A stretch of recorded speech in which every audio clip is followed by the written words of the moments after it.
બાંગ્લાદેશમાં હિન્દુઓ પર થતા અત્યાચારના વિરોધમાં આંતરરાષ્ટ્રીય હિન્દુ પરિષદ અને રાષ્ટ્રીય બજરંગ દળ દ્વારા કલેક્ટરને આવેદનપત્ર આપી ઉગ્ર વિરોધ વ્યક્ત કરવામાં આવ્યો હતો।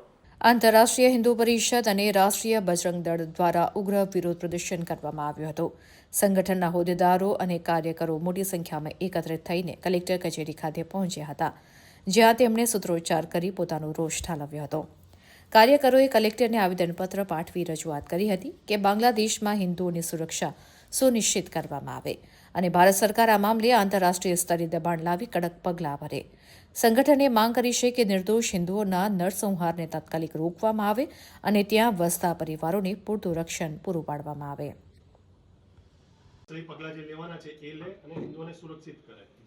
આ રીતે હજારો હિન્દુઓની હત્યા થઈ રહી છે, તો આટલો પ્રેમ બતાવો આટલા વર્ષોથી છે તો એમને તરત બહાર કાઢવામાં આવે તો જ હિન્દુઓની સુરક્ષા અમે એવું માનીએ છીએ કે વ્યવસ્થિત રીતે થઈ શકશે અને ત્યાંના હિન્દુઓને સુરક્ષા આપો, સુરક્ષા આપો, બાંગ્લાદેશના હિન્દુઓને સુરક્ષા આપો, સુરક્ષા આપો, બાંગ્લાદેશના હિન્દુઓને।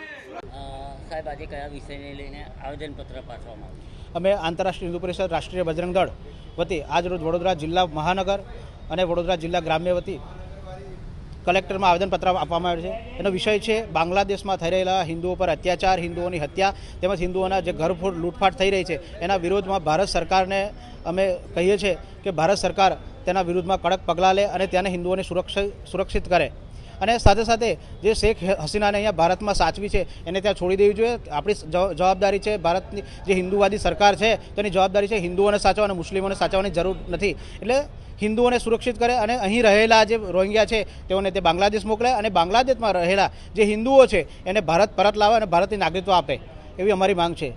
આવનાર સમયમાં એનો નિર્ણય લઈશું ડૉક્ટર પ્રવીણભાઈ તોગડિયાજીના નેતૃત્વ હેઠળ। આપ શું માનો છો કેવી રીતના નીકળી શકે આ લોકો? જો જે રીતે એ લોકો ઘૂસપેટી કરીને આવ્યા છે તેમને ત્યાં મોકલી દેવા જોઈએ। ઘણા બધા રસ્તાઓ છે અલગ રીતે મોકલવા માટે, પણ આ જો નહીં રોકવામાં તેનું ગંભીર પરિણામો પણ આવી શકે છે આવનાર સમયમાં। એટલે એની તકેદારીના ભાગરૂપે સરકારે ચેતવું જોઈએ।